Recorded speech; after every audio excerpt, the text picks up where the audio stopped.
All right. Everybody ready? Oh, yeah. All right. My goodness, look at this. We got the whole battalion here. Let's get this meeting called to order, ladies and gentlemen. City Council will convene the meeting today, what is it, March 5th at 10:44. Sorry for the tardiness.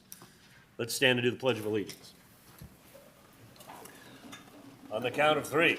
1, 2, 3. I pledge allegiance to the flag of the United States of America and to the republic for which it stands, one nation, under God, indivisible, with liberty and justice for all.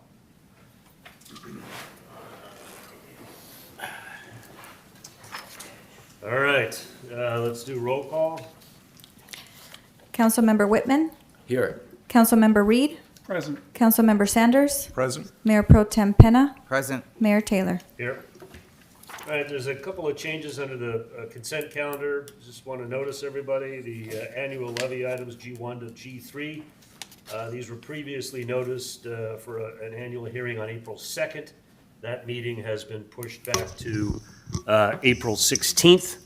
If you want me to repeat that, because the mic was not in front of me, I will, but so the resolutions associated with these items will be updated to reflect the change from April 2nd to April 16th for items G1 to G3.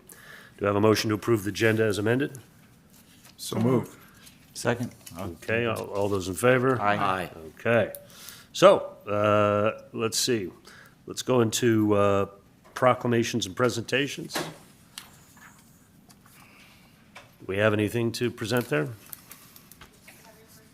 Which is the introduction of Riverside County Fire Chief Robert Fish and Battalion Chief Cody Wright. Okay, so let's go. The new Fire Chief Robert Fish and Battalion Chief Cody Wright. Welcome. Good morning, Mayor, Council, staff. Mike Beverlin, Deputy Chief of Eastern Operations. As you know, we're going to be making some introductions to the team here, but I just wanted to take a quick moment to thank not only the council, but the staff for the excellent relationship. As you know, I've been here for about 7 years now, working as some chief officer for the city, and it has been nothing but a privilege and an honor. We've worked very well together to be able to put public safety at the top of the list, and your commitment to public safety is duly noted, and just really appreciate that. So thank you all so much. Learned a lot working with Chris and his team, and Eric and everybody, Kevin. It's been wonderful, and I know that relationship is going to keep going, but thank you so much. You do an amazing job. Thank you. So with that being said, we're here to make an introduction for a couple folks. So the first one is in December of the County Fire Chief, Cal Fire Unit, Riverside Unit Fire Chief Bill Weiser retired, and Robert Fish was selected to fill in his big shoes. Chief Fish has been with Riverside County Fire Department, Cal Fire Riverside County Fire Department for a long time. He's worked in the Cove communities. He started out here working on the ambulances and still holds his paramedic card today, and loves EMS, loves everything about the services that paramedics provide. And he is going to be an advocate for all of our desert communities. He's a great boss and has been a good mentor to me, so let me bring him up, Unit Chief and County Fire Chief Robert Fish. Thank you, Mike. Mayor, Council, thank you for allowing me to take some time to introduce myself. I'm familiar with quite a few of you just from over the years. As Mike stated, in December, I was appointed as the fire chief to replace Bill Weiser. I actually started my career, as he said, here in the Cove communities in the year 2000, and I've worked mostly in the Coachella Valley for that period of time. I'm very fortunate to know the city well. The city manager has been an outstanding partner to us, and I'm proud to say that we've been your fire department since the inception of the city, going all the way back to the late 60s. We have every intention to continue that relationship for as long as possible, and we very much enjoy and value the city of Indian Wells and the pieces that you contribute not only to the city here directly, but also to the county fire department as a whole. Ultimately, my job is to lead the men and women that actually do the day-to-day things that provide the service to your citizens. And we take that very seriously, and we want to provide, and I do believe we provide world-class services, but our goal in my administration is going to be to continue to enhance, provide efficiencies and innovations, and ensure that we're meeting the mark as demand goes up, to keep costs as level as possible, but also meet the demands of a changing population. So with your support, I appreciate your time, and I'll pass it back to Mike, who, just so you are aware, I was able to actually promote Mike into my former position. So he elevated. You have somebody from the Valley that's going to be continuing to lead the Valley, and I couldn't be happier to see Mike as part of my executive staff, and also to continue to help lead the men and women here in the Coachella Valley. So thank you for your time. That's great. Great. All right, so I know the agenda says Battalion Chief Cody Wright, but that's what his former job was. He's replacing me as Division Chief and Fire Chief for the City of Indian Wells. Cody Wright came to us from his last assignment where he worked with Lake Elsinore and Wildemar as a Battalion Chief. He's been kind of all over. He has history here. He worked at 55 and Fire Station 50 in Rancho Mirage several years ago. I know he's going to do a great job, and I'm going to bring him up and introduce him. Cody Wright. Division Chief Cody Wright. Correct. Good morning, Mayor and City Council. My name is Cody Wright. I am your new fire chief. I truly am honored to be here and excited. As Chief Beverland stated, I did work out here in 2015 and 2016, so I'm really excited to see where the city's gone, where the city's grown, and be part of the progress that it's made. I know I have some huge shoes to fill, and I plan on grabbing the torch and carrying it forward and making positive improvements here. Thank you all. That's great. Thank you. Congratulations.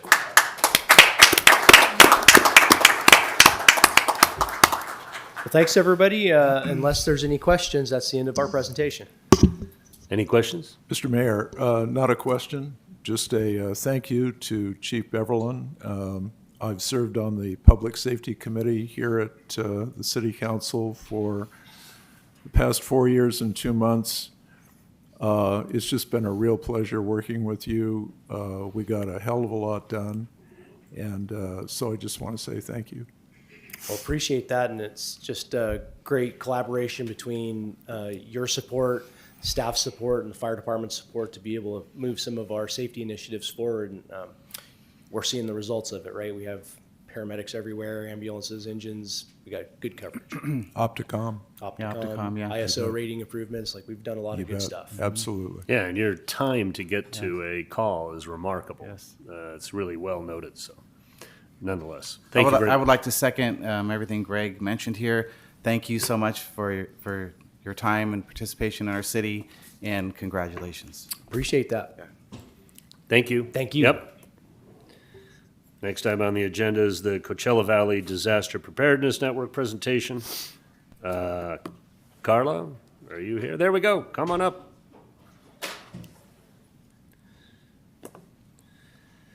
CVDN PN past president. Ooh. Well, let me see if I can navigate all of this. Well, good morning. Good Mayor, morning. council, and all the staff, and to all the attendees here today.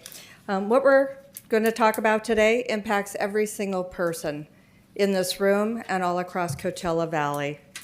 And we all know that we live in a world of human-made disasters as well as natural-made disasters, and it's not a matter of if, but when. Okay, Need some help with the clicker? clicker. Angelica? There we go. It Okay. worked. Okay. I'm Carla Sullivan-Dilly. I'm the past president. I was one of the founders of our nonprofit that's going on 10 years old. And we are unique. We are all volunteer run. We don't have any paid staff. And so we consider ourselves passionate about preparedness. We want people to survive and thrive. So basically, we teach English, Spanish, and we have some primary classes that we teach, but mainly personal preparedness, how to survive and thrive. A couple weeks ago, we offered at the RAP Foundation, where we have our office, we have a training room. We're doing personal preparedness. That is called a training. When we go out into the communities, it's called outreach. And to the right was at one of the presentations we did a couple weeks ago. Wow, quite a few people Stop the there. Bleed. We offered that class just this last Saturday, as well as personal preparedness for both of our assembly members. Our impact, and mind you, some of these are already, we've exceeded our numbers. So this is our impact across Coachella Valley, training our residents. And I'll talk about us not being first responders. You've got great first responders here, but they can only go so far and do so much. We come in after them. We train the residents that they're not able to get to. We have proven partnerships. Alone, CVDPN could not do this. So we've got partnerships. You can read this: Palm Springs Unified School District, the Desert Hot Springs Safety Academy, Desert Regional Medical Center, JFK, and so on. And together we have been able to really accomplish a lot. What do our partnerships look like? Well, you can see your name up there, and a lot of other ones too. So who are we? We are a network of people working together. So the business community is important to all of us in Coachella Valley. We also work with the business community. We're on 2 chambers of commerce. We work with the Greater Palm Springs Realtor Association, a member of CAI, as well as Desert Resort Management. There's much to be done in terms of preparing our businesses, and stronger business preparedness means stronger recovery for all of us. Political fallout, something we don't like to talk about, but something that happens all the time. Everybody looks for somebody else to blame, right? Well, we tell people you need to be personally prepared. Each one of you in this room should have a preparedness plan in your home, in your car, and place of work. So when we look around today and the excitement of the BNP Paribas, and our communities are packed with residents, they're packed with guests, 14.5 million annually visit us. Are we prepared to take care of them too? So basically what it means is we want everyone to know that they need to be personally prepared, and then your team of staff and your first responders can focus on their jobs. Why does it matter to your city? Well, we all have the hazard mitigation plans that come out, and we all know our number one hazard is earthquakes, and then we have all these other fun things to deal with, extreme weather like wind, etc. Our first responders, though as great as they are, and we recognize that, they're going to be overwhelmed. So if we, the residents, can be better prepared, more lives are going to be saved, and there will be stronger survivors. How can CVDPN help you? We already have a proven program. Just in the last 2 months, we've trained 1,700 residents across Coachella Valley. Mind you, we're all volunteers. We do it at the RAP Foundation, and we take it to their communities or their businesses. It's no cost. We have trained volunteers, ready-made programs. So let us help you and assist in keeping your residents safe. What partnerships look like? Again, some of them on their websites, we're their first link. Please put us on your website. Then they can tie into us and people can get disaster plans. Your average resident's not going to read your 195-page, hot off the press disaster plan. They need to know what they need to do to survive and thrive. Whether it's websites, newsletters, if you want us to come to one of your buildings and you sponsor a training, we do the training for free. We need to reach more Indian Wells residents. We give everyone a ready-to-go bag. It's filled with, and I left one today for you to look at, with what they need to do to be personally prepared. And we do all of this from grants and donations. The bottom line is it's a win-win process for all of us, And the more preparedness we do, the more lives we're going to save. And from the U.S. Chamber of Commerce in green, every dollar of preparedness saves $13 in recovery. And that's huge. We bring our expertise, train volunteers, and it's a win-win relationship. Ready is the new well. I don't know if any of you attended HARC's launch last week about the health survey, but readiness, being mentally healthy because you have a preparedness plan, is now in the top 5 worldwide. So people say, boy, Carla, you had a good vision. I said, no, I didn't. Everybody needs to have a disaster plan. So please partner with us. It's a win-win situation for all of us. And you can reach us at www.cvdpn.org and scan us. We have our trainings at the RAP Foundation that are free to everybody. And I don't want to come across negative. I just want to be honest. We have wonderful relationships in the 9 cities. We do have a good relationship with you, but we would like to see more of you.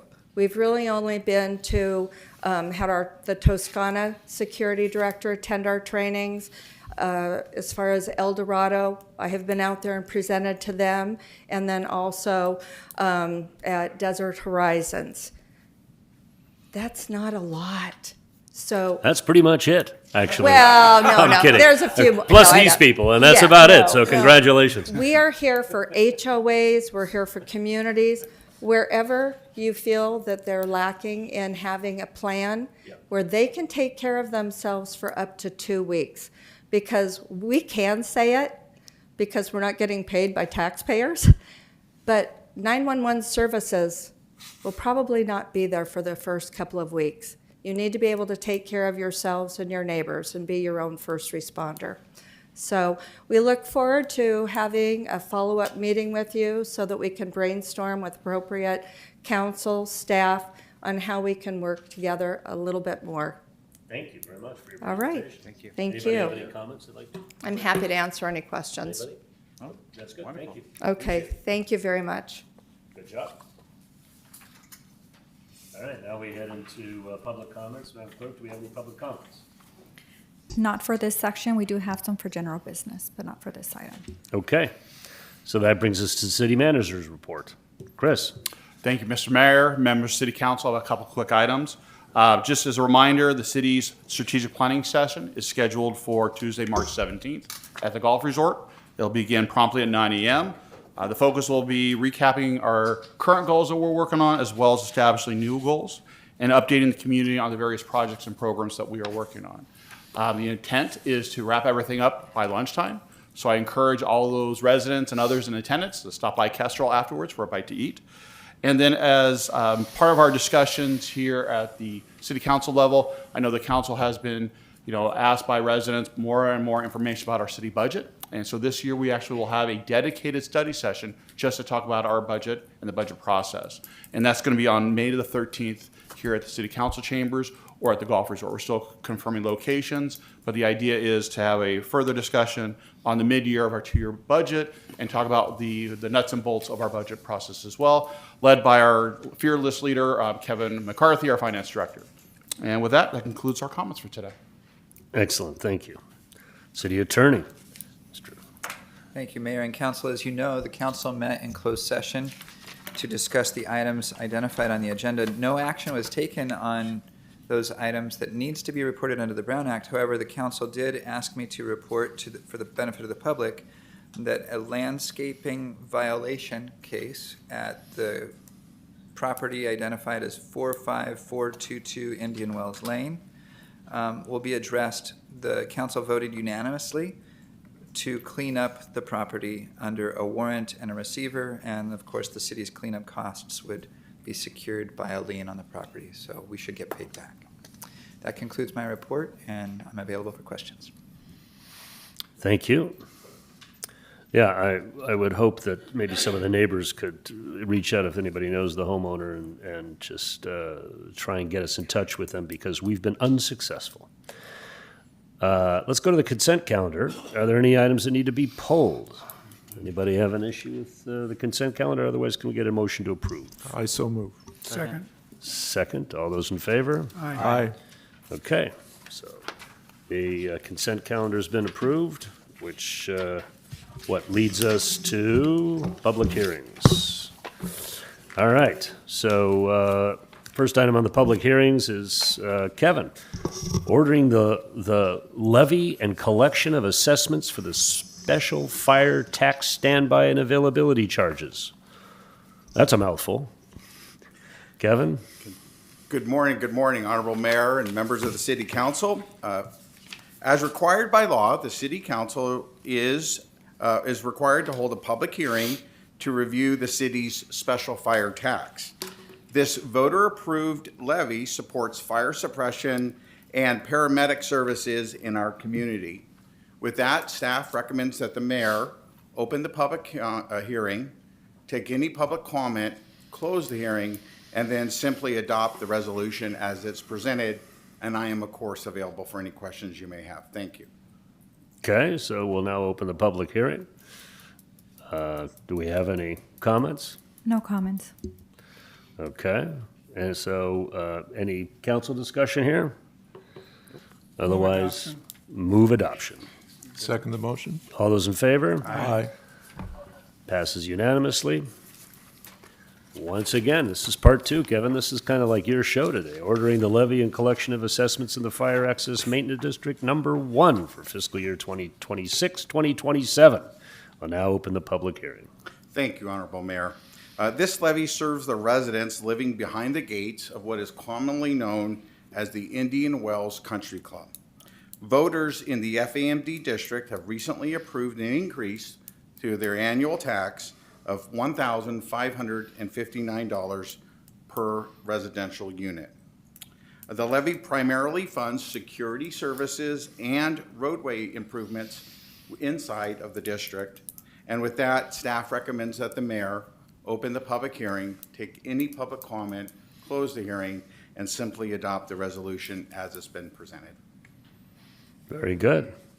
Opening the public hearing. Do we have any public testimony or comments? No comments. Okay. Any comment from the team up here? Move adoption. Move it. Second. Second the motion. Okay. All those in favor? Aye.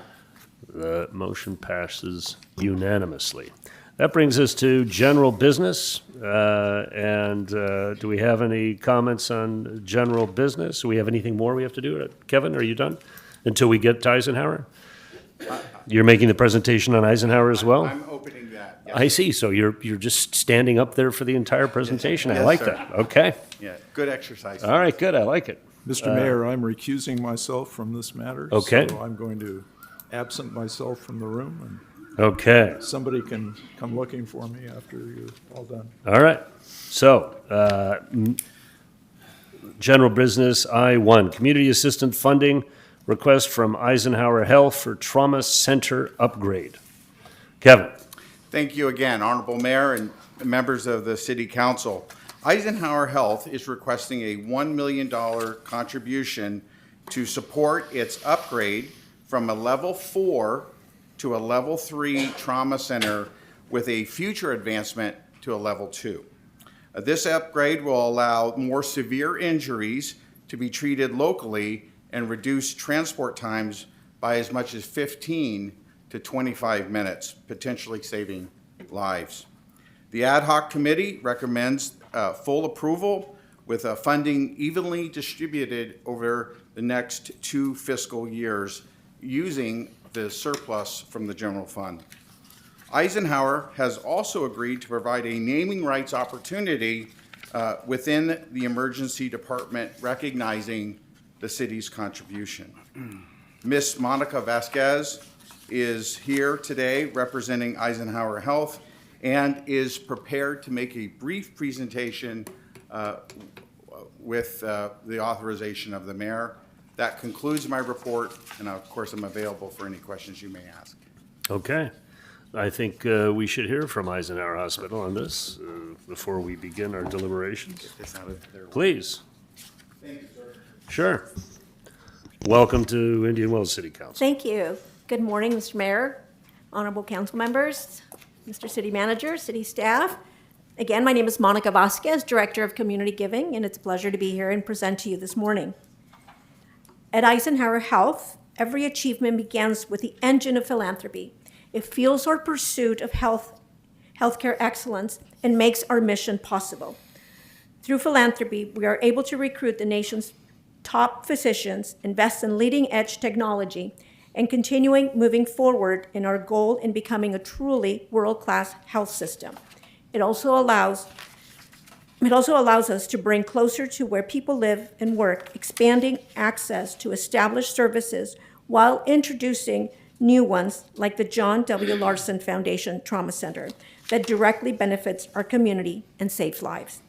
If I may, I'd like to introduce to you Mr. and Mrs. John Larson, sitting right behind me, who are longtime supporters of Eisenhower and residents of Indian Wells. Oh, welcome. Thank you for coming. In 2022, Eisenhower Health opened the John W. Larson Foundation Trauma Center, achieving a Level 4 designation. The designation granted by the Riverside Emergency Medical Services Agency reflects our commitment to patient safety and advanced trauma care. As our community grows, we saw an opportunity to treat more trauma patients closer to home. Keeping care local improves safety outcomes and continuity, especially when seconds matter. Our path forward is clear. Advance from a Level 4 to a Level 3 with a long-term goal of Level 2. A Level 2 trauma center allows patients with even the most complex injuries to remain at Eisenhower without transfers to other cities. This means faster care, better outcomes, and peace of mind for residents of Indian Wells and the region. In 2026, we will achieve a Level 3 designation. We currently have 4 fellowship-trained trauma surgeons, positioning us well for this milestone. Level 3 provides 24/7 trauma surgeons, anesthesia, and emergency physician coverage, ability to perform urgent operations, and stabilize critical patients. Our future Level 2 goal requires surgical subspecialties in a trauma ICU. In preparation for this next designation, we have remodeled the Mike and Jan Salta Health Center, which sits steps from the emergency department. This proximity allows faster evaluation, resuscitation, and surgical response. It's not just efficient design, it's saving lives. And again, Mrs. Jan Salta and the late Mike Salta are longtime residents of Indian Wells and longtime supporters of Eisenhower.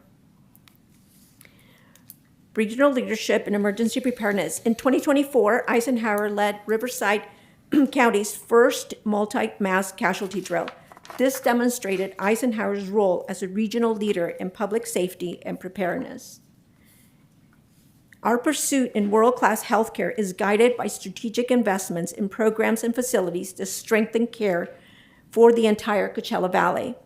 One of the most significant efforts underway is our $356 million capital campaign supporting 10 major projects across the health system, from cardiovascular care to cancer services to memory care and other critical programs.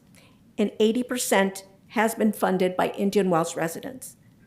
While the John W. Larson Foundation Trauma Center is not part of the campaign, advancing trauma services remains an important priority to our community.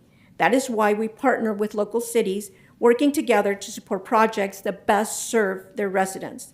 We believe expanding trauma care is one of the most meaningful ways to strengthen safety and health for the residents of Indian Wells and the region.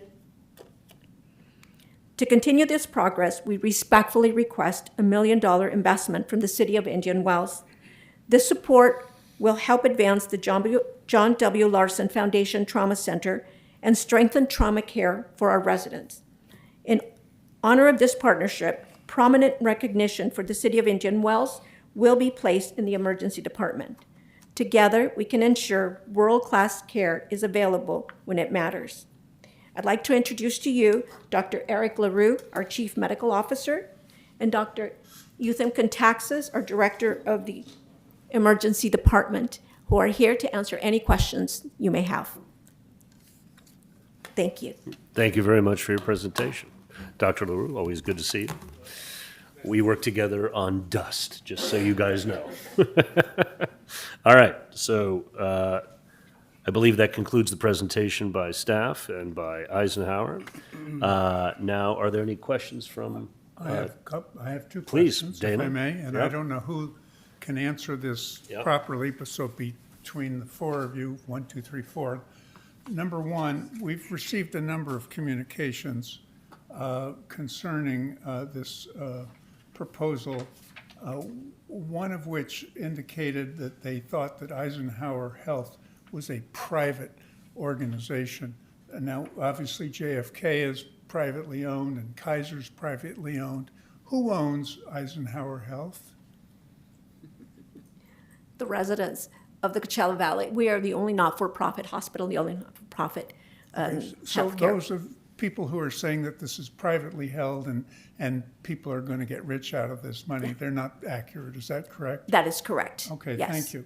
The second item that has come up a number of times is why are we the only city that is participating? And you did have something on your slide, but I didn't hear you reference it. Can you explain what that slide indicates, please? Absolutely. With our many projects that we have at Eisenhower, we present them to the cities and talk with them to see what is best for your residents. As you've noticed, City of Palm Desert most recently contributed to the campaign, to our current campaign, and so did the City of Rancho Mirage. When we approached the City of Indian Wells, the leadership thought that they wanted to support something that would help the residents with emergent care, such as the trauma center. Okay, let me make sure I understand what this thing is. City of Palm Desert since 2007 has contributed $12,500,000. Is that correct? That's correct. And the City of Rancho Mirage in that same period has contributed 5, 6, 7, 8, 9, 10, $10,500,000. Is that correct? That's correct. In the City of Palm Springs, that has its own hospital, Yes. and presumably has less interest in Eisenhower than other cities, has contributed $500,000. That is correct. And we have contributed 5, 6, 7, 8,500. 8 million, thank you, 8,500,000. So if we agreed to this. Assuming we approve today. Oh, that includes. Yes, what- the trauma That's center. right. Fine, Yes. so. Yes, very that's good. our request. Very good, very good. So the suggestion that we're doing this without that we're helping Eisenhower on our own without any meaningful support from our fellow Cove communities is not accurate. Is that, would you agree with that statement? Yes. Thank The you very support is much. coming from residents like Mr. Right. Larson. Right, And the residents, yeah, not just the cities, but the very residents. good. Thank you. Mr. Mayor, may I? Yes, please. I do have a couple of questions. First of all, let me just say, along with my colleague, Councilmember Reed, we were on the ad hoc committee that studied into this. And also, I want to state that I did go to the hospital and met with Mr. Landis, with Ms. Vasquez and Dr. Contaxis, and looked over the entire emergency room and other parts of the hospital, and also the Salter Center, which would become a trauma center. Thank you very much for your courtesy and showing me all of that and discussing it with me. But I do need to disclose that I had that ex parte discussion with all of you over at the hospital. One of the difficulties I see in this policy that we have, and it's a new policy on extraordinary gifts, is that we create an ad hoc committee to make a recommendation, but under the policy, there's a requirement that we have public input and a public hearing on it. And we made a recommendation according, Kevin. Could I just break, this is questions only. I am going to make a question Okay, after, and I will because make a question. We can debate this after we've heard. No, I know, heard. but I just wanted to, before I ask a couple of questions, and that, that we will have, I just want to make sure, Kevin, that the recommendation certainly was based on the information that we received, and we need to have public comment and community input. So here's my questions, and one of them, I think, for Kevin's purpose, is in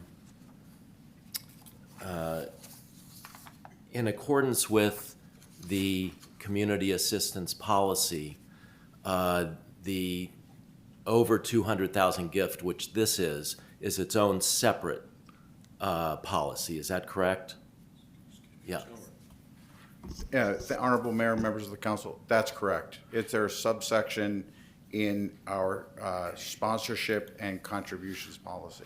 And is the extraordinary gift policy also subject to the same reporting requirements that we have on the other less than 200,000 community assistance givings of a 90-day after completion of the project or 90 days after the gift is given to get a fulsome report of how that money was spent?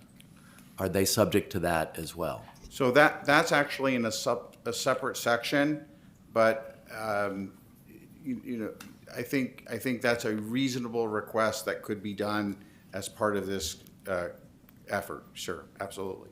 Okay. So we include that, we may include that request in the motion. Okay, good. So I just didn't know whether it was part of it or not. And I appreciate the okay. clarity. And the other questions, and I'm going to ask for people that are written in, there's a question as to whether this would make Eisenhower a #1 trauma center. Maybe somebody, would this gift and this project make You mean level one? level 1? No. Sure. Do you want me to just take the questions in order, or Please. do you want to batch them? Okay. So thank you, everyone. There are 4 levels of trauma centers, with level 1 being the highest level, level 4 being the lowest level. We're currently a level 4. We're on a journey, right? We start somewhere. Level 2 and level 1, just for clarity, are clinically effectively equivalent. Level 2 centers and level 1 centers are both able to care comprehensively for any emergent traumatic issue that happens. The distinction between level 2 and level 1 is a research element that gets added. So to move from 2 to 1, you have to prove a certain amount of scholarship, basically publications. So our pursuit is to get to level 2. Once level 2, we will have the option to pursue level 1. But in terms of the community benefit to residents, I wouldn't perceive or anticipate a distinct difference between a 2 or a 1. Right? There's an image component to it a little bit, but in all odds, once we are level 2, the step to level 1 will not be very hard. And the reason is that we've already put in our application for a surgical residency program, which builds out our graduate medical education program. That in of itself is academic, and so publications start to happen when you have that sort of ecosystem of scholar trainees in-house. So would it be accurate to say that our gift in this project is for, to take us to a level 2? I would characterize it as this gift helps us get to level 3, which is a step on the way, which is a necessary step towards level 2. And then one other thing for further clarification on the level 3 issue is that we are pursuing level 3N, which is a nuance with some significance. The N means neurosurgical. So it's a level 3 in all matters except the neurosurgical care reaches a much higher threshold, basically comprehensive neurosurgical trauma care. So the sort of head injury traumas, which are very common, particularly in the most common cause of trauma, which is a fall with head trauma, we're able, as a level 3N, to provide comprehensive neurosurgical care. Great, thank you. I have no further questions. Thank you, Brian. I do. Thank you for the presentation. Most of my questions have been answered, but I do have two specific questions. One, how important is it for our city of Indian Wells to have a level 2? Let's just jump to level 2 with respect to our hotel partners and the tennis gardens and the growth of the tennis gardens and having over 600,000 people here in a 2-week period of time. I'll take that. Nice to see you all again. Good to see you too. Thank you for coming. I've just been covering the tennis, the first aid there, and we have had large crowds. We've had at least 3 patients in the last 2 days that have had head injuries, significant head injuries, that I was able to work with EMS, all my good friends, and we were able to direct them to Eisenhower with a much shorter transport time, and one of them needed a neurosurgical intervention, and I would fair to say that the extra 20 minutes to go to Desert Regional might not have resulted in such a good outcome. In addition, what we really need, I think, in the Coachella Valley, we are the only nonprofit, but at this and so what we do with our wonderful donations is to improve our infrastructure, which I've seen, and I've been on the board now for almost 15 years, and I've seen how much goes into infrastructure, and that infrastructure serves all the residents in the Coachella Valley. The gift will benefit Indian Wells, but also improves everybody's care, which is a wonderful thing, and a gift to the Coachella Valley. At the same time, that adds some redundancy in the Coachella Valley. And I've seen several times in my career, 26-year career here, where we have had issues at Desert Regional. One time there was a flood. There was another time there was issues with their surgical coverage, and we had to absorb the patients. And so we really, and because the next trauma center is over an hour and probably 20 minutes away at Loma Linda, we are really talking about some really important redundancy in the system, shorter transport times. The golden hour is a significant thing, and if it takes maybe 25 minutes to get to Palm Springs from Indian Wells on a good day, on a bad day it may take longer. So those are the reasons I think it's very important that we continue to upgrade our programs in that way. Can you tell me how many patients Desert can handle? If we had a catastrophic event at the tennis garden, yeah, how would we stand? Because public safety is not an accident. We have to be prepared before the accident, not after. Well, we've done the only, comprehensive mass casualty training at our hospital, and we've included all of Riverside County participated. We have processes in place, and all the hospitals have worked together in that regard. And what I'm getting at is Desert Regional is at capacity right now with their trauma. They are one of the busiest trauma centers in Riverside County, and to be honest with you, our number of trauma patients rank in the top 10 in Riverside County. So because of our catchment area being so broad, we are getting patients from all the way from Blythe, which lost their hospital, from almost the southern border and past Salton Sea, 29 Palms in the Marine Base, and east and west of Palm Springs sometimes. So significant. Okay, last question.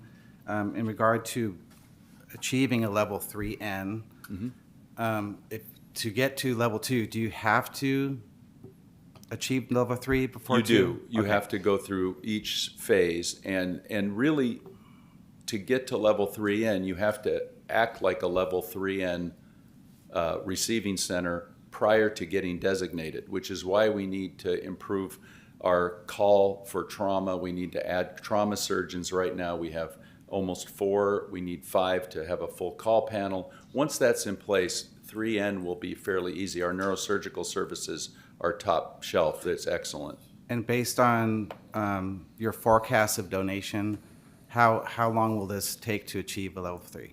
I don't know. Eric, you probably have a better idea about the time schedule. Yeah. So we're currently on track to achieve level 3 this year. Okay. This calendar year. And then to get to level 2? I anticipate another 2 years. Okay. Most likely. And let's just hypothetically speak as we are at a level 2 today. How many patients can we handle? We could handle trauma patients specifically, somewhere between 2,000 and 5,000 a year. Thank you. Which would be on par with Desert Regional, and with the growth in the area, would allow them to sustain their volume to maintain competence and ours. We're in close communication with the county because they need to make sure that each center can remain, the right level of busy, right? Busy enough to stay relevant and necessary, but not so busy they're overwhelmed. Their internal analyses are that 2 is appropriate for the region. Great. Thank you so much, both of you. And then, I hate to put our new division chief on the spot, but about a month ago, your predecessor made a presentation. Come on down. Made a presentation about the data around the number of calls you get from 911 and the percentage of those which are trauma or people who have fallen and need help. Would you care to share that data or your thoughts on that? Correct. Mayor and City Council. My name is Cody Wright, your newly appointed fire chief. It's a pleasure to be here. So I ran the statistics in 2025 for the city of Indian Wells. In total, our dispatch center, when they get the 911 call, they run through a number of questions, and through our EMD, or emergency medical dispatch, they classify the calls. Certain number of calls good for falls. The total number of falls for Indian Wells was 319 for the city. From that, too, they also get classified from Alpha, Bravo, Charlie, and Delta, which are the severity of the calls. And Alpha would be very, very minor, sliding off of a couch or maybe a bed, going all the way up to a Delta, which would be falling down a staircase or falling from 10 feet or greater like a roof. So something very, very severe. Of those 319, 163 of them were not transported. Either the person just kind of needed a lift assist back up off their feet, or else they signed AMA, against medical advice. So they either had a family member, somebody transport them by vehicle, or they did not need to go to a emergency medical facility. 108 of those transports went to Eisenhower Medical Center, 44 went to Desert Regional, and 1 person went to JFK. So that's the statistics for 2025. And what percentage of the total calls that come in are fall, A through what you just mentioned, A through D? A D. No, A through D. How many of the total percentage of calls that you get, how many of them are for falls? For falls, I would have to double check that specific statistic. That is As I recall, it was over 60% based on the presentation we had. So over to you, but thank you for sharing the data. Absolutely. Yep. Thank you. Yep. Thank you.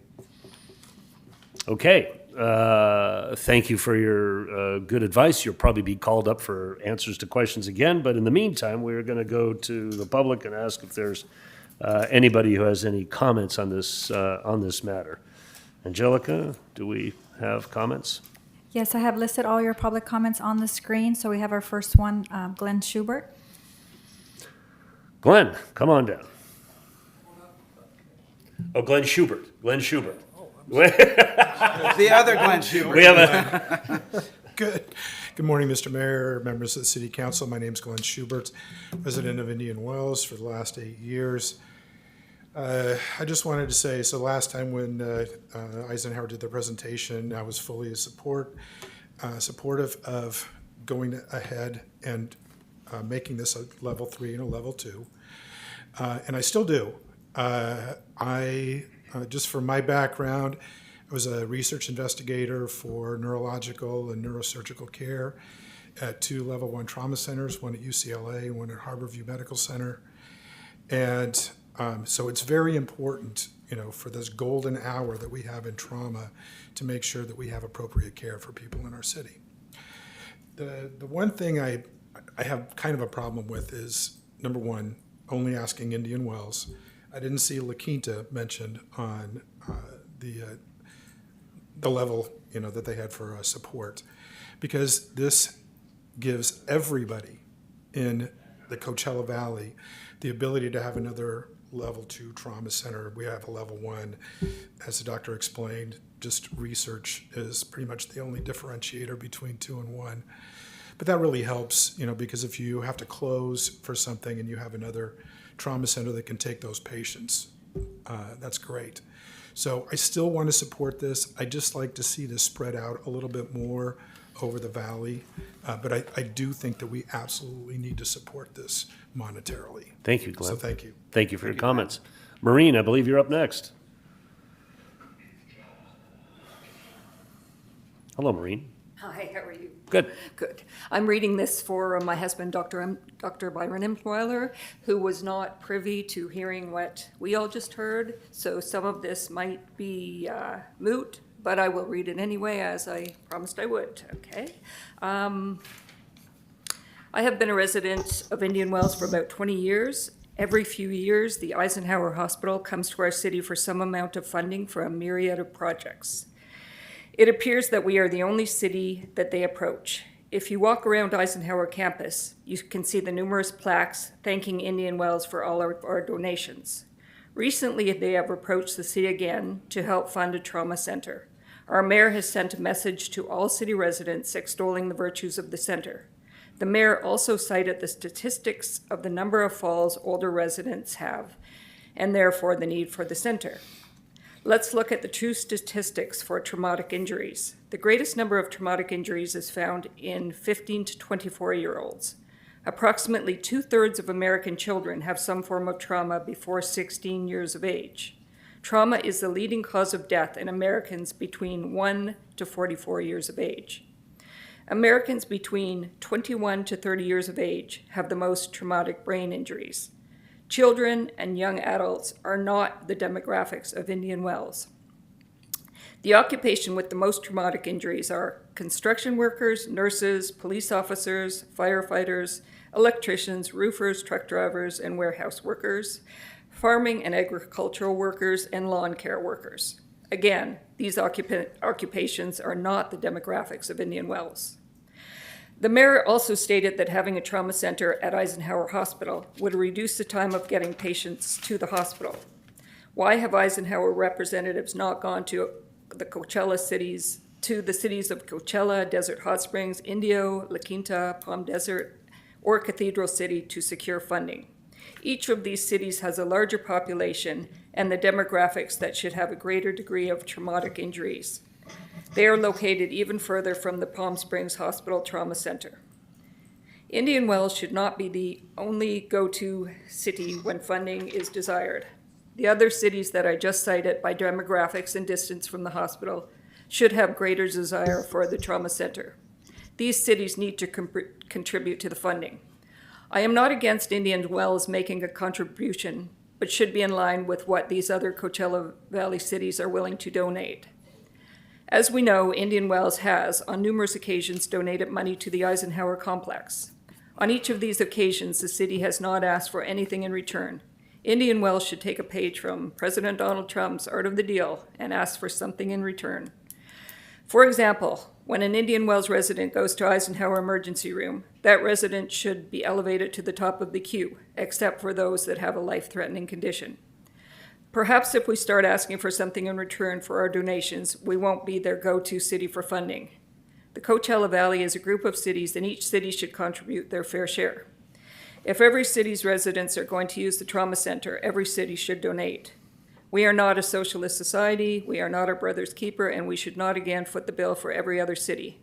Indian Wells should not be the only contributor. Other cities' residents use the center, and in even greater numbers than Indian Wells residents. Are you coming to a conclusion? Yeah, okay. yeah, All right. yeah. Your 3 minutes are up. One more sentence. Okay. We do not need another brass plaque placed on an Eisenhower building. We need something tangible for our residents so they do not have to wait up to 8 hours.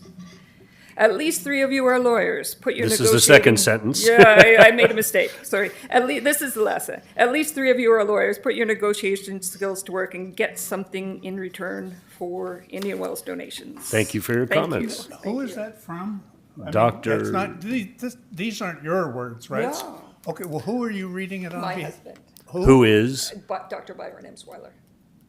One more. her husband, who is a doctor of Veterinary medicine. veterinary And medicine, he's a lawyer as well and an MBA. a lawyer and an MBA. Oh, Okay. Thank you. Thank you. Is it Via Lockridge? Oh, Christian is next. oh, Christian. Sorry, Christian. I apologize. Come on up, Christian. Good morning, Mr. Mayor and fellow council members. My name is Christian Ardelian. I am a vice president of the foundation at Eisenhower, but I come into capacity as a citizen of Indian Wells. I I've lived here since 1988, since I was 6. We're a multi-generational family here in Indian Wells. From my 96-year-old grandfather, 87-year-old grandmother, my parents, myself, and I raised my 8-year-old and 10-year-old children here in this beautiful city. We live here because just like every license plate you see in Indian Wells, it says the quality of life. But I stay here because of the opportunities that this Coachella Valley has for me, and particularly of this area here in Indian Wells. Eisenhower, I've seen it firsthand, is a place of medical excellence. But we're looking at a world-class hospital, which is what this valley needs, what this desert needs, and what the citizens of Indian Wells need. Eisenhower has the most busiest emergency department in Southern California, just behind USC. Becoming a level 3N and soon a level 2 will enhance every citizen here, because the type of surgeons that are going to be in the emergency department and there 24 hours a day, and the equipment that's going to have is going to help out everybody that's coming through the emergency department, not just folks that are there for trauma. I think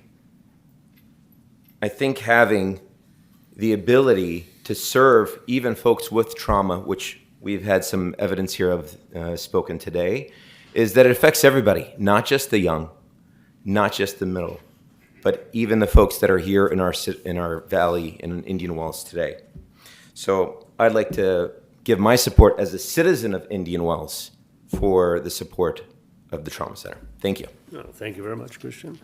Okay, Via Lockridge. I apologize if I pronounced your first name incorrectly. Get it right. It's Okay. not spelled right. It's even worse. But Please. I enjoyed hearing the pre-presentation because it gave me a little broader view. I initially came up here pretty angry, but I've mellowed some. I've even lost sleep over this. And my biggest question echoes some of what's already been stated. Why is it that groups regularly come to tiny Indian wells to ask for money and often not anyone else? How did we become the sugar daddy of the Coachella Valley? Are we really such an easy target? And why are we such a pushover? So this time it's Eisenhower asking for $1 million of taxpayer money. And I think we all agree that Eisenhower is an absolutely wonderful organization. That's not the question here. And I repeat, Eisenhower is wonderful. In fact, I'm going in for surgery tomorrow there. But we are a city. We are not a donor-advised charity fund, and I feel these huge sums should be pared back. To me, $1 million is way more than our share.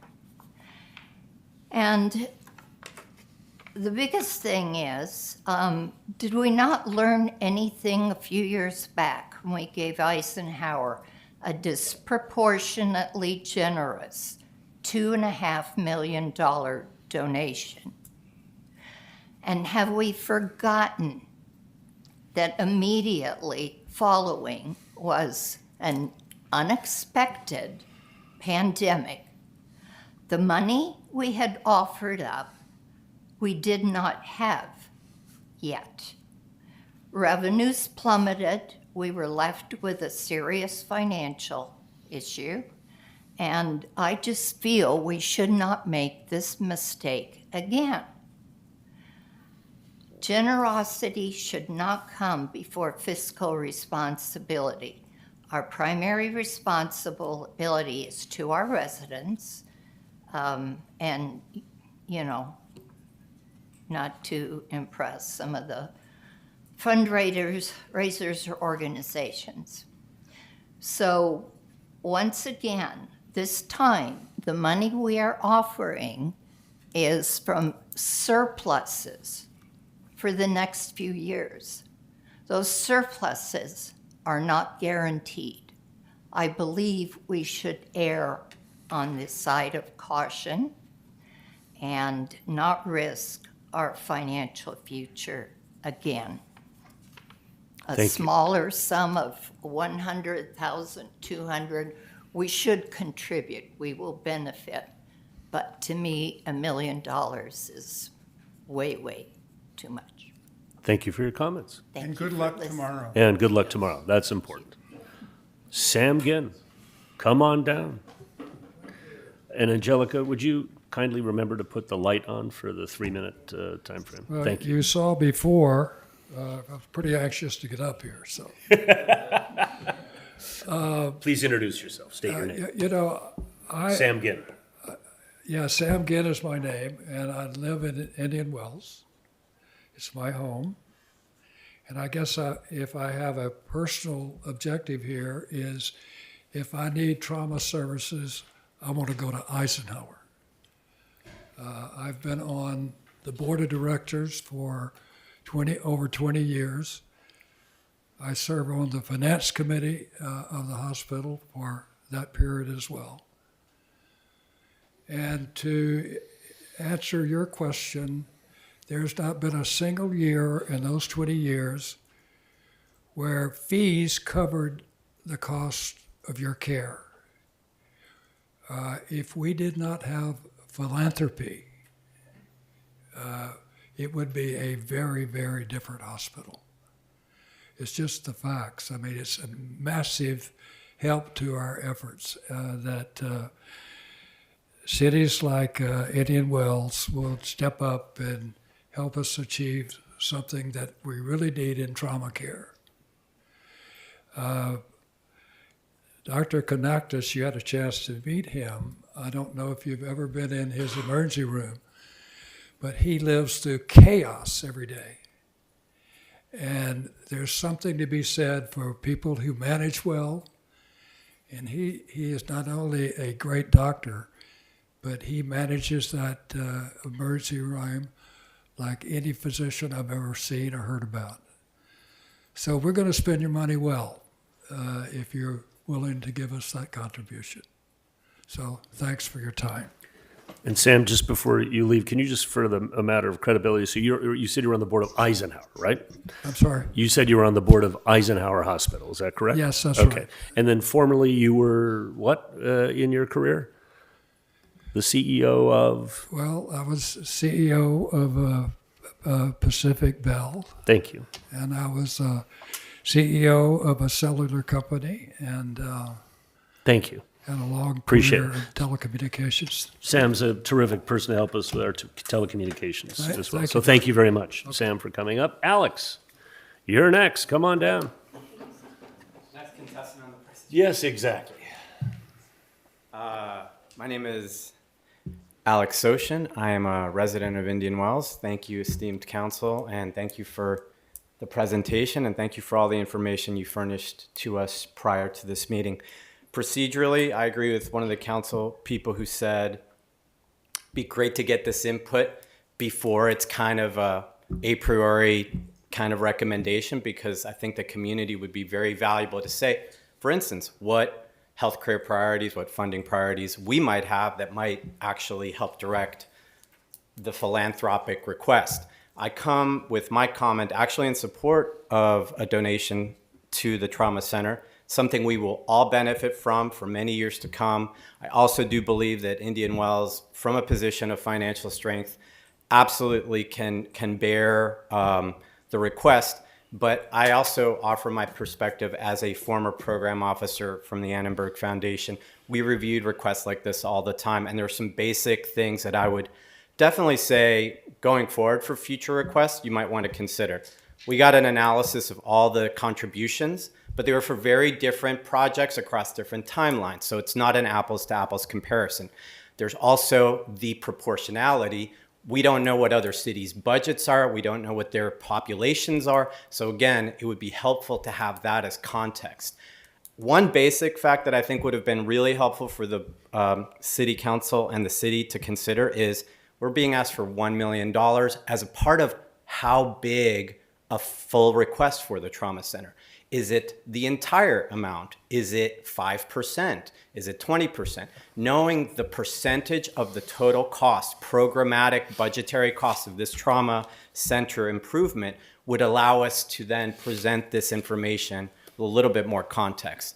That being said, I think it's an important contribution. I just think that for $1 million plus request, the level of due diligence, great report, but those are some basic elements that I think would give the city and the people that you represent a little better ability to know exactly what was voiced. How much of this are we shouldering versus it's a part of a collective effort from all the cities, which all stand to benefit from this trauma center. Final thought, I would definitely say if you're going to go with $1 million and it's part of a broader push, in other words, are they still fundraising for this? Presumably they are. Maybe it could be a $1 million lead gift from Indian Wells as a one-to-one match. In other words, if they get matching funds from the other cities or from other funders, we can match on a one-to-one basis. That actually makes our gift go even further. And it can be used to impel other members of the Coachella community to support this very important project as well. Thank you. Thank you. Thank you, Alex. Dr. Bruce Underwood. Dr. Bruce Underwood, are you here? There he comes. All right. Hey, doctor. Good to see you, Bruce. Good morning, Mr. Mayor and city council members and staff and the Eisenhower people. I'm an Indian Wells resident, 37 years, and been involved in the community in multiple ways. I just would like to start by saying the prudent see danger and take refuge, but the simple keep going and pay the penalty. Comes from the book of Proverbs. So I think it's important that we think about the issues. So my background and training as a preventive doctor, and I'm glad, Dr. Topper, that they're actually recognizing you, even though you're not an MD, as a doctor here in Indian Wells, because it didn't used to be that way. So I would like to say as well that it would be foolish for me not to think that we need to have a trauma center. But at the same time, my background and training is we've never really spent any money on prevention. You know, I know it's going to take 30 minutes to get to Eisenhower, 60 minutes, I think only 60 minutes to get to Loma Linda from here, not 80, because if you've got sirens on, you can get there. And I think that's an important thing to think about. We do need regional structure, because if you don't have regional structure, and to me it's interesting that the city of La Quinta has never given money to Eisenhower, and also Indio. I'm not saying the others, but those two cities both have money that they could give, which I don't know if Eisenhower's actually asked them for money before or not. So actually, I've known Michael Landis for 37 years, so I know all the people at Eisenhower.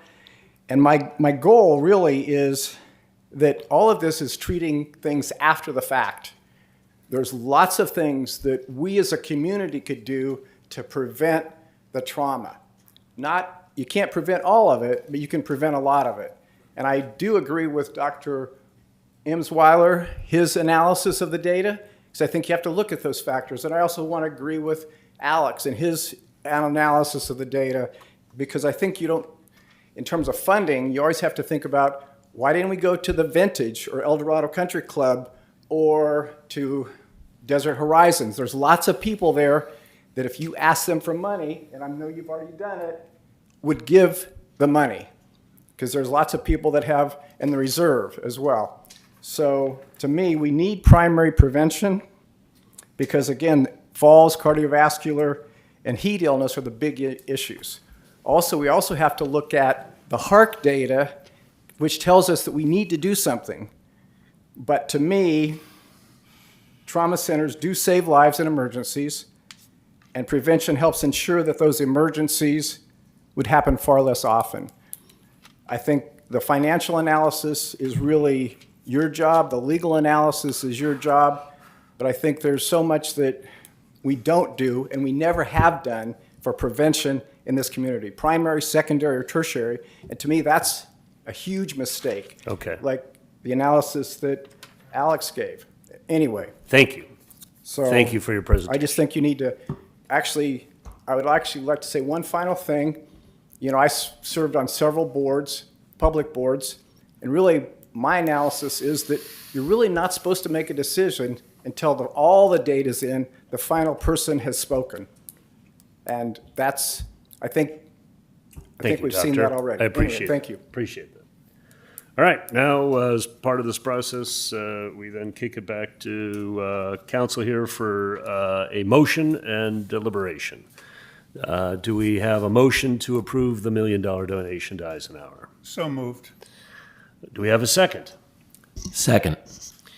Okay, so let's chat about this. Does anybody have any comment? I would like to actually start, not with a comment, but little context. So Eisenhower came to me 2 years ago, and they showed us, they're in a constant fundraising campaign. They have many, many initiatives going, from cancer to emergency rooms to child care, and the list is broad and deep, with the desire to become a world-class hospital here in the Coachella Valley. It is the hospital that serves Indian Wells. The Coachella Valley is the size of Fresno from a population. We as Indian Wells are like a portion of Fresno. La Quinta would be another portion. Palm Desert would be another portion. But we live in this Coachella Valley City Association of Governments that's about the size of Fresno. And so when I think about, giving money to Eisenhower, I kind of think about it as giving money, to our hospital. Not that it's in Palm Desert, not that it's some, long distance away. And I think about all of us as being kind of a collective. And every one of us has a slightly different interest. It could be that a child care center is critical for the residents of Palm Desert. In our community, I spent a day with the fire department. I spent a day going from the time I woke up to the time it was about 5 or 6 p.m. at night in the back of a fire truck and in the back of an ambulance. And on that particular day, there were about 15 calls, of which 12 of them were all falls. They all were trauma related. A couple of them had to go to an emergency room. And so when it just so happened that, Eisenhower met with me the following day, and they presented this idea of talking about a child care center. You can see in the data that the other cities have acknowledged the recommendation from Eisenhower to invest in a child care center and have donated accordingly because that was the original request. I said a child care center doesn't necessarily serve the city of Indian Wells. Rather, it's my understanding from the data that in this city, we have a lot of falls, and that our fire department addresses falls every day, all day, on a majority of the time. And therefore, I think it's in the best interest of our citizenry that we, instead of donating to a child care center or a cancer center, all of which are noble and wonderful causes, don't get me wrong, but that we should have a Class 1 ultimate trauma center in the valley, and that we should take the lead in this process.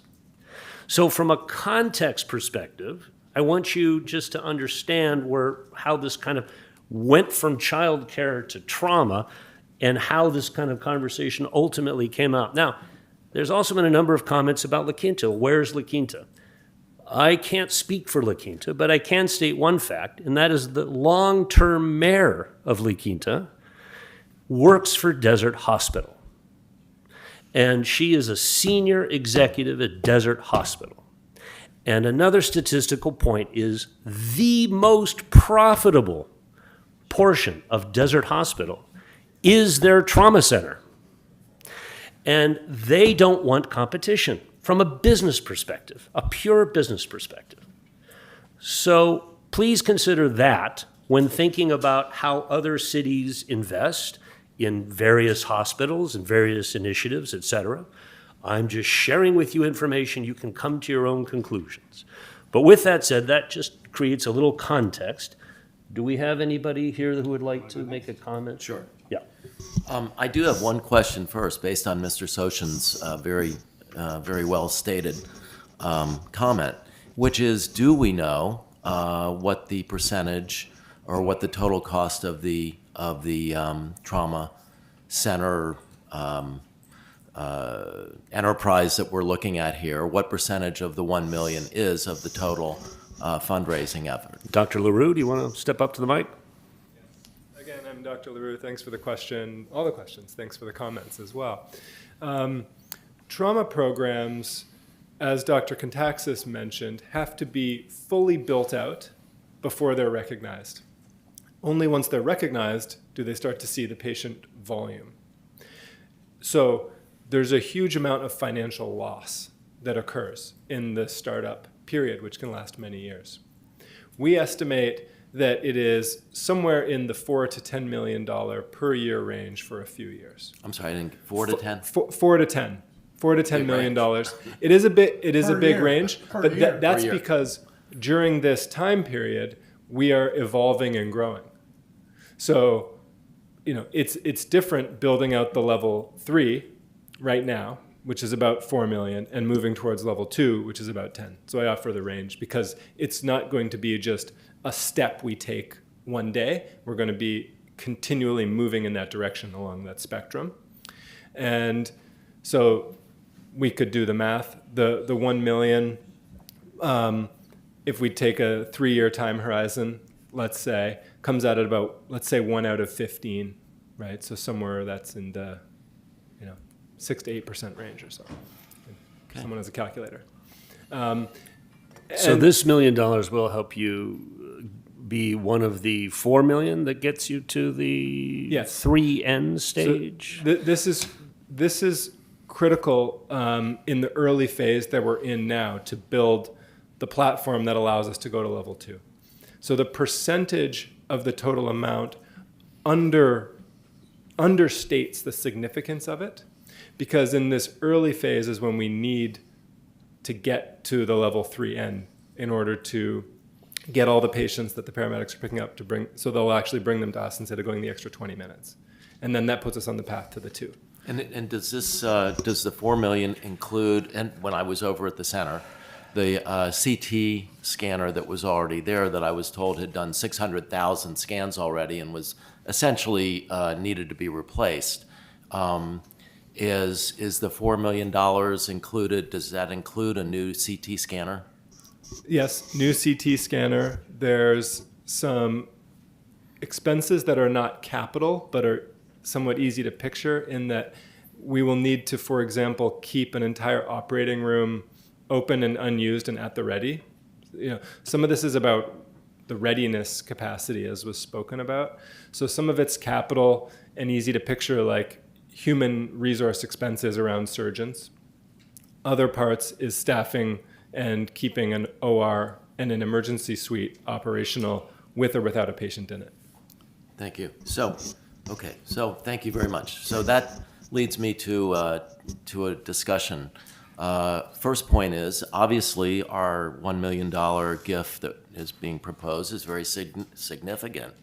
And I think that's an important fact, that it's not just buried in a huge other $100 million campaign. $300 million campaign. This is a significant amount of money that Indian Wells is being asked to give.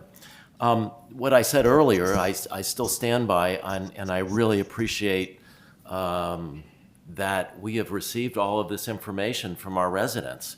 And it's amazing to me after, this is my 4th year on council and many years before, we have such an intelligent and educated population who really think through these things and are willing to come up and talk to us about it. And we learned a lot of very interesting things today from our residents that I think sometimes I'm thinking maybe our new policy has things backwards. Maybe we shouldn't have an ad hoc committee appointed until we've heard from the residents and had as I think somebody said, have the last person speaking on it. Because when we make the recommendation, we make it on the information that we have at the time. And we've gotten some great information, data that's really helpful in making this decision. The idea of elevating our residents to the top of the list, I don't think that would be ethical, because everybody deserves, based on the injury that they have, to be elevated to whatever level that the nurses and the doctors at the emergency department or the trauma department feel need to get the first care. So the suggestion that we should horse trade for an elevated status, I just don't think that's reasonable or probably legal or ethical. And I do appreciate that the hospital is willing to give us some credit for this gift. You know, plaques don't do that much, but it does give us some credit for this gift. In the end, it's a balancing act. You know, we have wealth in our city. Thanks to our city manager and our staff, we do very well in managing the city and the finances of the city. And we're blessed with a surplus from last year of over $10 million.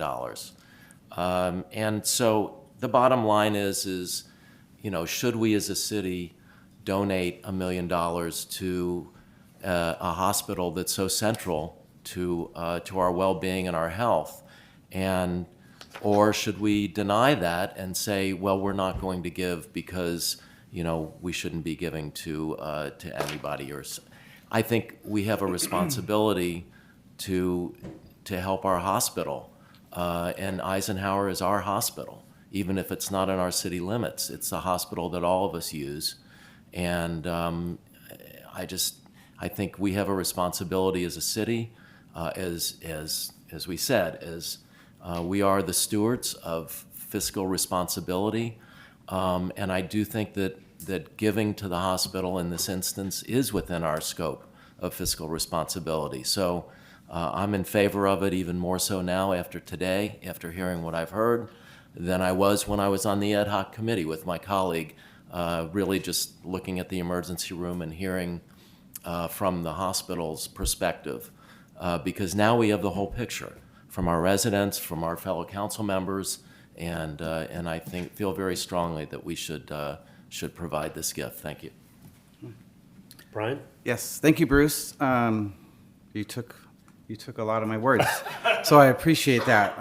I also want to thank you, Christian, for your comments.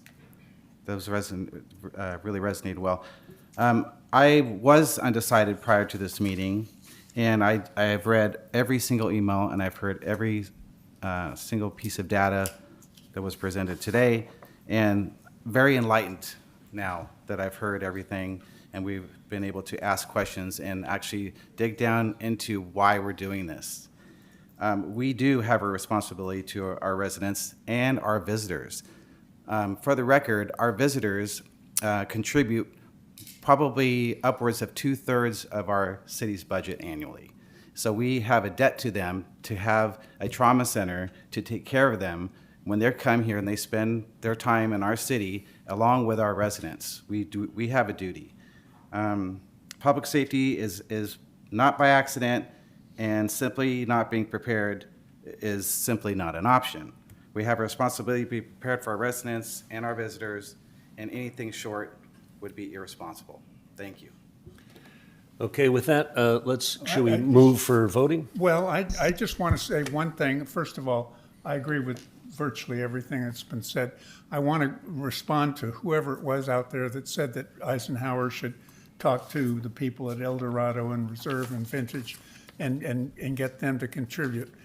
Let me assure you that we receive encouragement from Eisenhower on a regular and ongoing basis to provide private philanthropy over and above what we're going to presumably do in a few minutes here.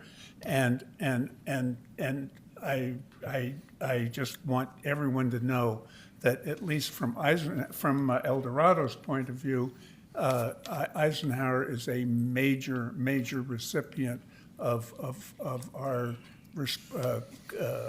largesse in terms of voluntary contributions, myself included.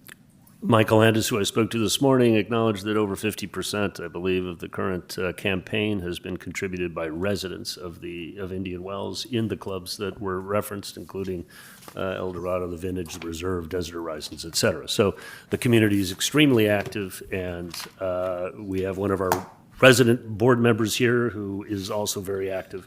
And thank you for, please. Mr. Mayor, Yeah. an amendment to our motion, to the motion. Yeah.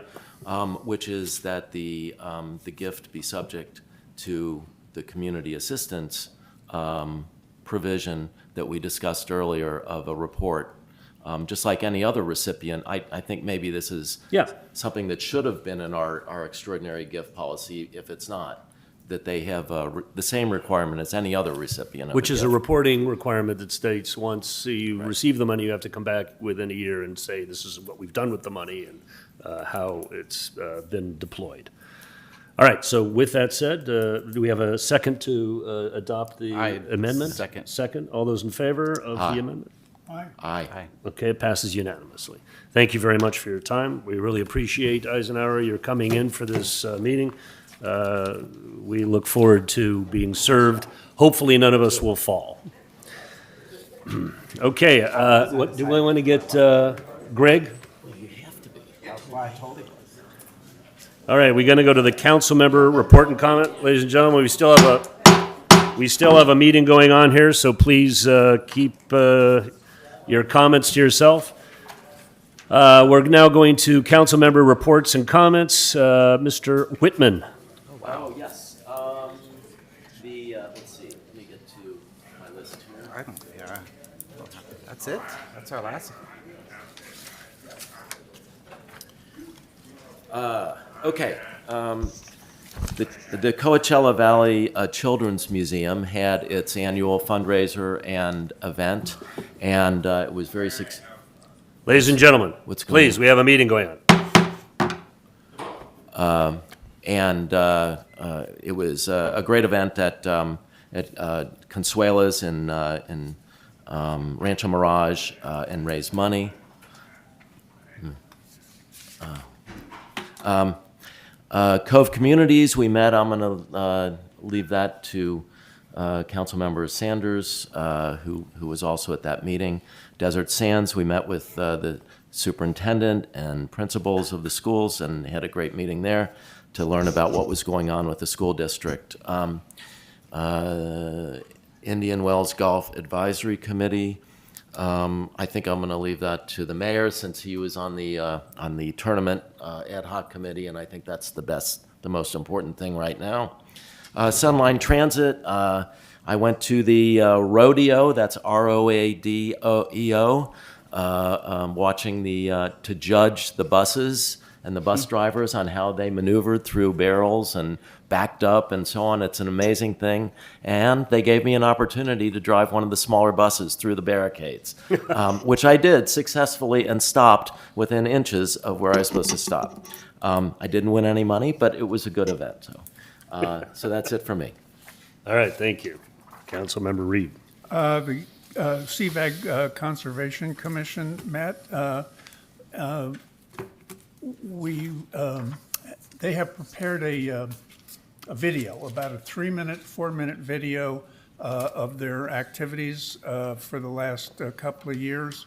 I would like to request, not at our next meeting, because I believe the agenda is quite full, but at some future meeting, I would like to request that video be obtained and be presented to the council. I think you'd find it very interesting as to what the Conservation Commission has been doing over the years.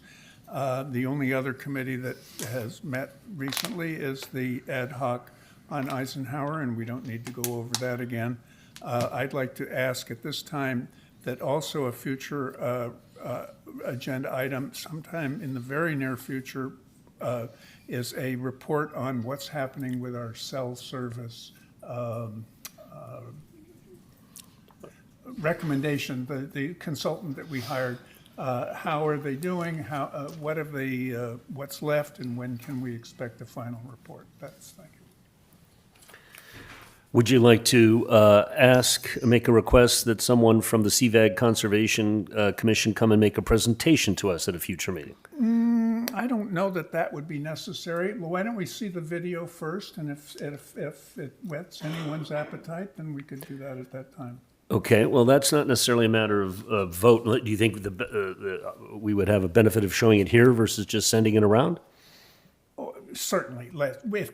If you would like that, then I certainly have no objection if that's something that you want to do. So you'd prefer, okay, so then what would you like to do? Add it to the agenda and show it in a meeting like this, or send it around for people to view? That's your call. No, I would like to have the video shown here on the dais so that everyone can see it. Very good. But not at the April meeting, because we're really overbooked for April meeting already. So at the May meeting? Or May, or June. Okay. I'll Thank you second very that. much. If that's a motion, I second it. I don't know whether we need a motion, but maybe we do for an agenda item. Why not? Yes. All those in favor? Aye. Okay. It passes unanimously. Thank you, Mr. Reed. Mr. Sanders? Thank you, Mr. Mayor. The Cove Communities Commission is looking into sharing Emergency Operations Center expenses and availing the three cities of some pretty interesting police technology involving the use of drones. On February 24th, the Community Activities Committee hosted a town hall meeting featuring retired Lieutenant General Ben Hodges, who is one of the world's foremost experts on the Russian war in the Ukraine. It was very well received, very interesting presentation and question and answer period. And the ad hoc committee on neighborhood historical signs has completed its work. We're working with the staff on getting a staff report prepared for the April 16th City Council meeting. Thank you. Thank you. All right, so we're on to Mr. Penna. All right. Mayor Thank you Pro Tem. thank you for everyone that stayed to hear this. I don't have anything to report on Coachella Valley Mountains Conservancy. We did have a meeting, but nothing to report out. Indian Wells Preservation Foundation, I apologize. I left my cell phone at home, and I had all of my notes in there for this. So I'm guessing, by recollection, that there's a soiree on March 16th, Angelica? March 27. March 27, and we'll March be sending out 27th. an email. Right, and there's an email going out on that. Additionally, the Indian Wells Community Activities Committee, Councilmember Sanders lamented on that. We do have a movie night coming up March 24th, and that movie is going to be 51st Dates at the Golf Resort. I am going to defer the tennis relationship expansion to you, Mayor Taylor. Thank you so much. All right. So let's see here. The executive committee meeting of CVAG was canceled. The next one is in March. The CVAG Energy and Sustainability Committee was kind of a ray of sunshine. It was very exciting. The AQMD came and made a presentation, Air Quality Management District, and the words that were spoken from the chief scientist were, and I quote, "We have a dust problem in the Coachella Valley." Yay, recognition. Finally. And then the next quote was, "Dust is a health hazard." So we've made some progress here in influencing our constituents to take this seriously. And as we head into Dust Central here over the next 8 weeks, hopefully not over the next 2 weeks here during the tennis, but nonetheless, this is going to become a front and center position. I also had a meeting this past week with the California, what is it called? CARB, California Air Resources Board, who we took an initial meeting with in Sacramento when we were up there in January. This was a follow-up phone call. Much to my surprise, they had 6 people on the phone, and much to my delight, they had taken our request seriously and spent the last 6 weeks doing research on dust at the AQMD to give me, not just me, but themselves, confidence that in fact the processes the AQMD are doing, the monitors they have in place, are the right ones, that the number is correct, that the data is, being looked at efficiently, and the result was yes, that in fact they have more resources dedicated to dust now than ever before, and that they are taking this seriously, and that the analysis center that the South Coast AQMD has is state-of-the-art in the nation, and they should be able, over the next 2 years, to gather the necessary information to take potentially more advocacy. Everybody also acknowledged the frustration that there is short-term issues which can be resolved, and that there are a number of solutions which are very, very doable once we can get access to the land. And we've, during the last month, met with Ken Calvert, our congressman, about getting access to the land, of which we've identified as 3,000 acres, kind of near Cathedral City, but it's owned federally. So there's an opportunity here to get the support we need to get access to the land to create either short-term and or long-term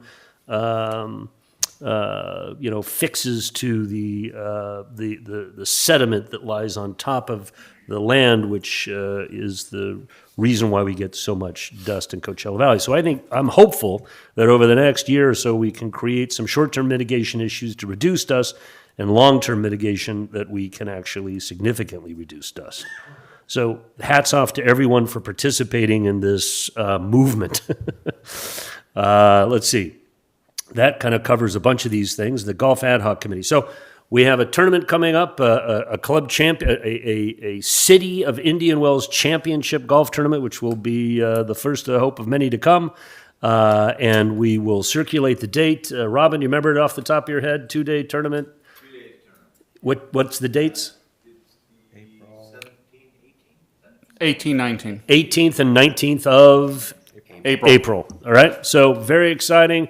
People sign up, please, to get your name on the perpetual trophy, which will stay in the city throughout the entire course of the year. Let's see. The other thing I'd like to do is I'd like to create a motion for us to send a survey around to all the residents based on this conversation we had today with a list of all of our charities that we donate to on an annual basis as a city, and to see which ones let's get a survey done to see which ones people support, people are passionate about.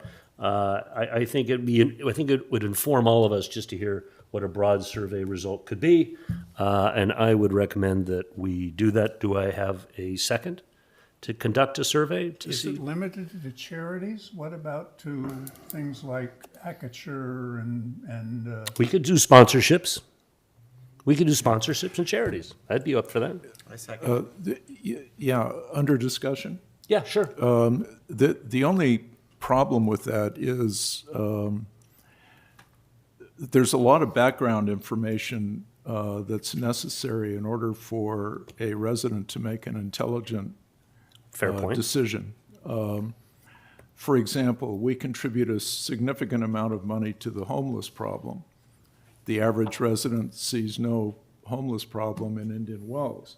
So why do we contribute a significant amount of money to Coachella Valley Rescue Mission, Martha's Kitchen, to CVAG?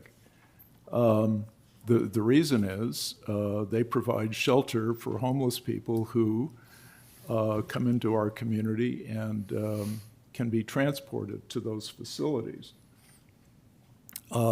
So I'm a little reticent to support it unless there's a way to make sure that the residents are making informed decisions about what we support and their recommendations about what we should not support. Yeah, I think, if I may, just kind of respond to that. This is not a vote to continue or not continue to support, but rather a kind of touch point to show the city the breadth and depth of our generosity, but also to hear what people have to say and to start a dialogue versus finish a dialogue. Are you going to say something, Bruce? Yeah, I mean, we have the Grants and Aids Committee, and that changes every year based upon the presentations, the applications, and so on. So I think it makes it a little bit difficult if you include the Grants and Aid applicants, because that's an ever-changing list. Yeah, I don't know. I kind of agree with Greg. I mean, how do we put out a survey? Like, would we be hiring? So let me ask you a question.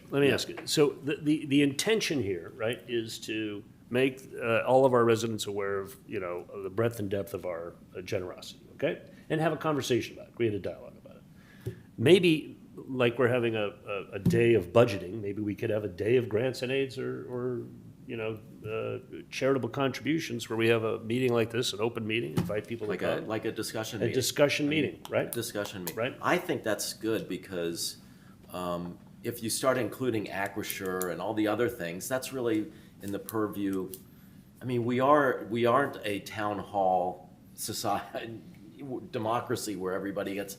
We're voted in to represent the city, and this is one of the things that we do: sponsorships, grants and aid, major contributions, and we do have these policies that we get input from the citizens, like we did today, on a gift, and then grants and aid. So, the thing that I worry about with surveys is that you get a very distorted view unless we hire a professional agency that does surveys, that's their business.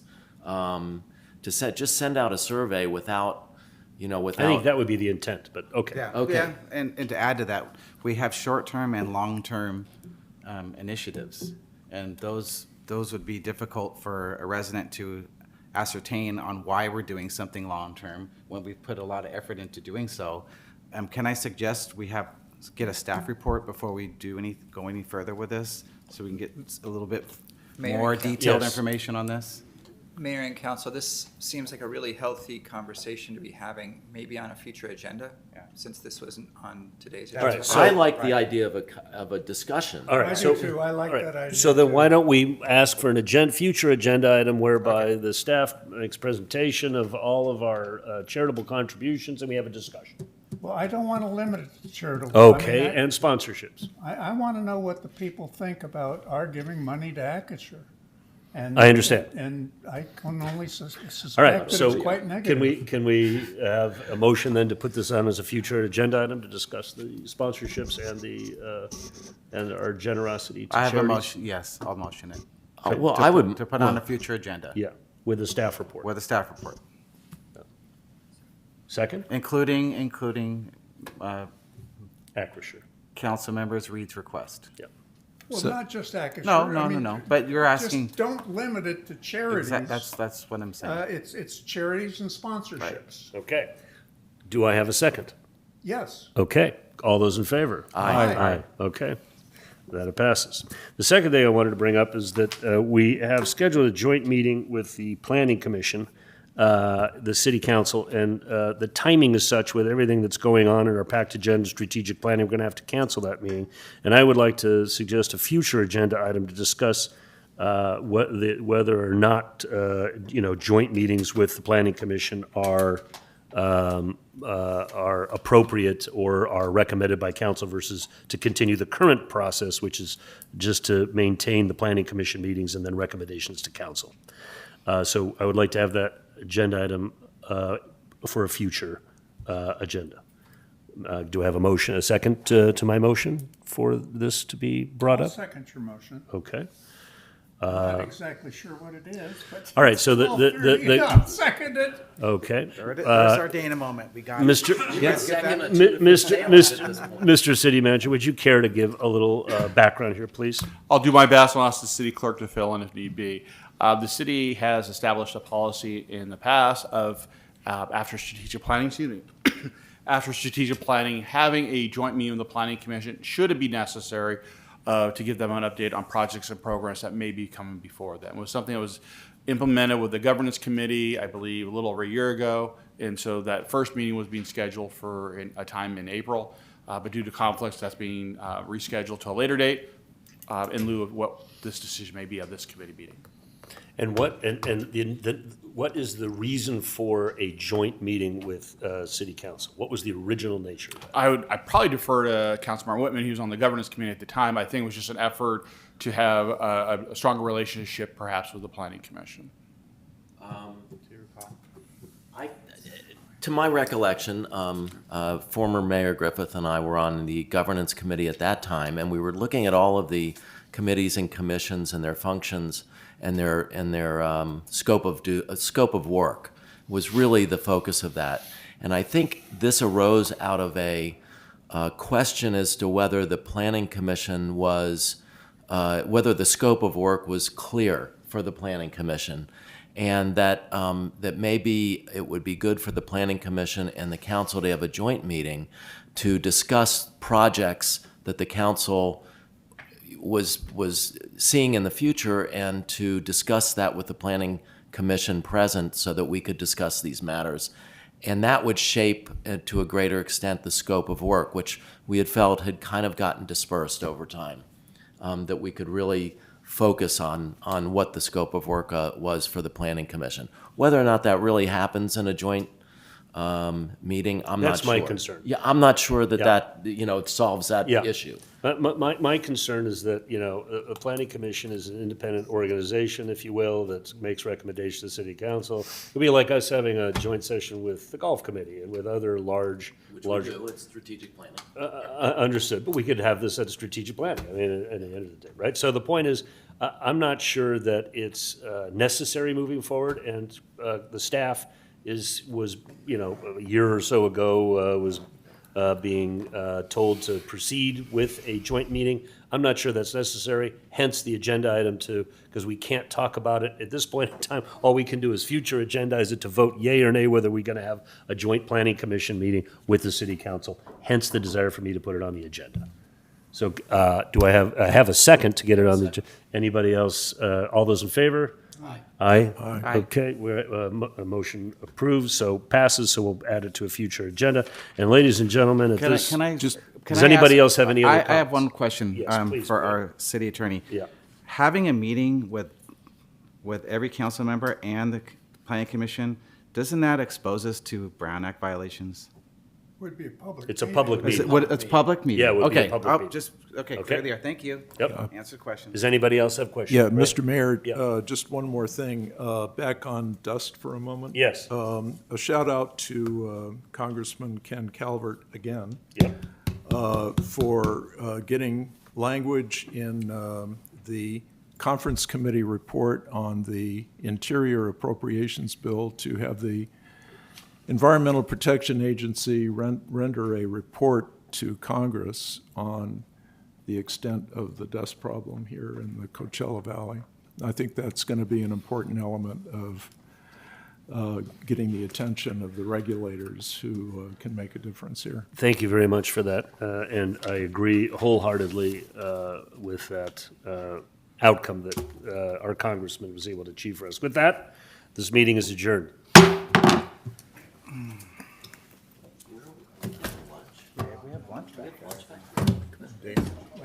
Come on, David, come on. There you go. Yeah, come on up.